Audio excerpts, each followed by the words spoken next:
चूल्हा दिया।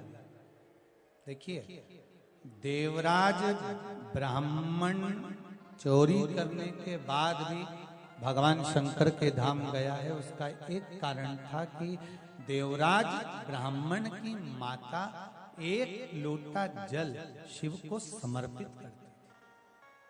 कितना जल? जम के बोलिए जरा। एक लोटा। और आप सबको कहूंगा, शिव मंदिर में प्रतिदिन एक लोटा पानी, एक लोटा जल अवश्य चढ़ाना।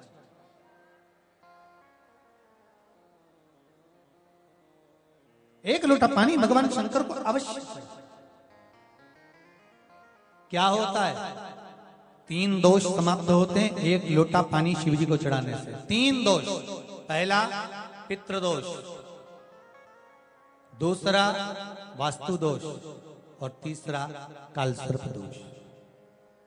जब हम घर में से जल लेकर जाते हैं तो हमारे घर का पानी जब जाता है तो घर का जो वास्तु केंद्र होता है वो रसोई घर होता है। रसोई घर में से जल ले जाकर शिव जी को चढ़ाते हैं तो उससे वास्तु दोष समाप्त। दूसरे नंबर पर है पितृदोष। घर का जो मटका होता है, परिंडा होता है, हंडा होता है, वो पितरों का स्थान होता है।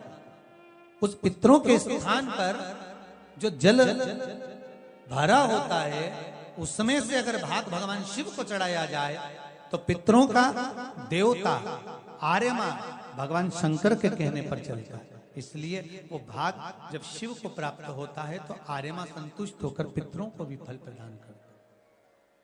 तीसरे नंबर पर कालसर्प दोष।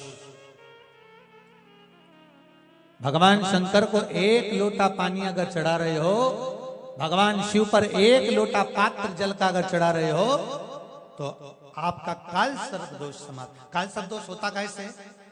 शंकर भगवान का चढ़ा हुआ जल तुलसी जी में चढ़ाने से पत्रिका में कालसर्प दोष हो जाता है।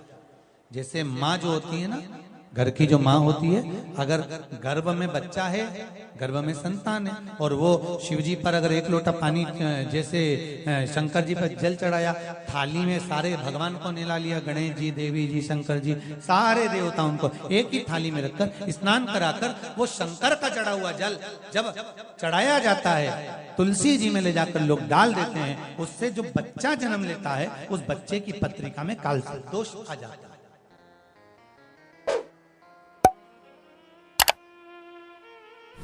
इसलिए शिव महापुराण की कथा कहती है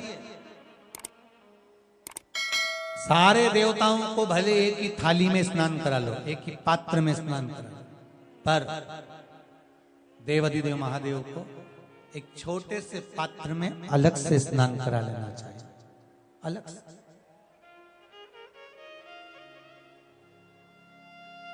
और उस पात्र का जल शिव जी को समर्पित करा हुआ जल तुलसी जी में नहीं डालना।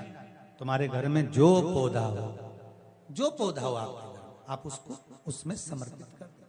जैसे बेलपत्री चढ़ाने के बाद जल चढ़ाना या जल चढ़ाकर बेलपत्र चढ़ाना। एक पत्र है, बड़ा सुंदर है, छोटा सा भाव, प्रश्न अच्छा है, आप सबके हित का। दूध केवल शिवलिंग पे चढ़ाना चाहिए या जो शिवलिंग के आसपास में सभी परिवार विराजमान होता है उस पे भी चढ़ाना चाहिए? अगर लिंग पुराण आप उठाकर देखेंगे तो लिंग पुराण में एक बड़ा सुंदर संवाद आता है जिसमें पीले कलर के शिवलिंग का वर्णन आता है। सफेद, लाल, पीला और काला, ये शिवलिंग का आपको पहले वर्णन करा। ब्राह्मण सफेद मट्टी का शिवलिंग बनाता है, वैश्य पीली मट्टी का शिवलिंग बनाता है, क्षत्रिय लाल मट्टी का शिवलिंग का निर्माण करता है, शूद्र काली मट्टी का शिवलिंग का निर्माण करता है। काली मिट्टी के शिवलिंग का निर्माण करता है।